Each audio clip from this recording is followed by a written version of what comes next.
Chapter 11. Mai watched as Willow got out of the back seat and headed up the driveway, pulling her wheeled luggage behind her. Kwang Ha mumbled, "Someone should tell her to get a backpack." Mai shot him a hard look, which she knew would keep her brother quiet. She could see that the strange girl's house had been painted the color of the shrimp curry that her mother made. It was a bold yellow that stuck out in the drab neighborhood. But what really interested Mai was behind the house, because it was very green back there. On one side, a stand of timber bamboo jutted up 3 stories high. On the other edge of the property, a tall palm tree and several smaller bluish silver eucalyptus trees trembled together in the late afternoon wind. Staring at the house and the properties next door, it looked to Mai like there was a jungle behind where Willow lived. No one else had that. Not in a neighborhood that spent 200 days a year without rain. Maybe, she theorized, the girl's parents owned a plant nursery.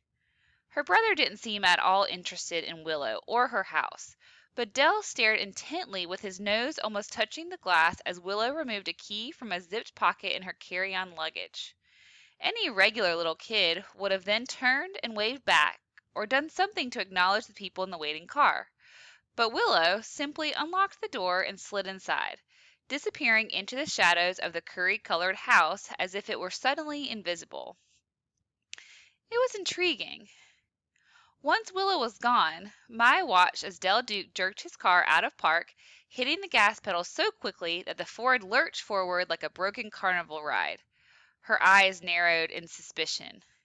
So he was that eager to get rid of them? Interesting. She hadn't had a very good opinion of the counselor, but in the last hour she had been feeling bad about his last cat. Now she was quickly returning to her original position. Del Duke was not a natural at his job. After Del dropped off the troublemaker and his flame-throwing sister, he headed home. The route took him directly by the school district offices, and that was when he saw Cheddar sitting in the still hot sun on top of a once-green dumpster at the south side of the parking lot. Dell didn't even brake to get a better look. There were rats on the property. That was just a fact. As far as Dell was concerned, Cheddar could pull his own weight back there, and maybe shed a pound or two in the process. Dell had picked up the cat after reading a notice online about a lost pet. It wasn't a shelter, so he didn't have to pay any fees. He just claimed the flea bag and took the plastic cat carrier that the old lady offered. The woman seemed thrilled to be reuniting the cat with the owner. Dell almost felt bad. Still, he was going to dump the lost cat flyers in the trash. He had promised the kids that he'd post them, but it was just to keep them in their shoes. They'd been pretty anxious about losing Cheddar.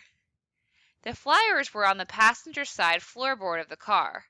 Now, as he waited at a traffic light, he had to admit that the drawing, coupled with the imaginative and dedicated coloring that Kwang Ha had done earlier in the afternoon, was disturbing. The kid was a lone wolf. He was coated green, and it was just wrong for the delinquent to have any artistic talent. But anyone could see from the picture of Cheddar that the surly kid had some kind of visual sense. Dell made a note to change Kwang Ha's category. He was going to be moved to purple, for oddball. Dell found himself wondering if all kinds of assumptions were questionable, and that was strange indeed. Once in his possession-choked apartment, Dell peeled off his stinky shirt and poured himself a tall glass of red wine. He next shoved a frozen meatloaf, which was supposed to be low in calories, into the microwave.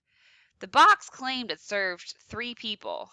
He was trying to diet, but he always found himself eating the whole thing. Dell then maneuvered around his heaps of junk and took a seat on his patio furniture, which he used indoors in his living room.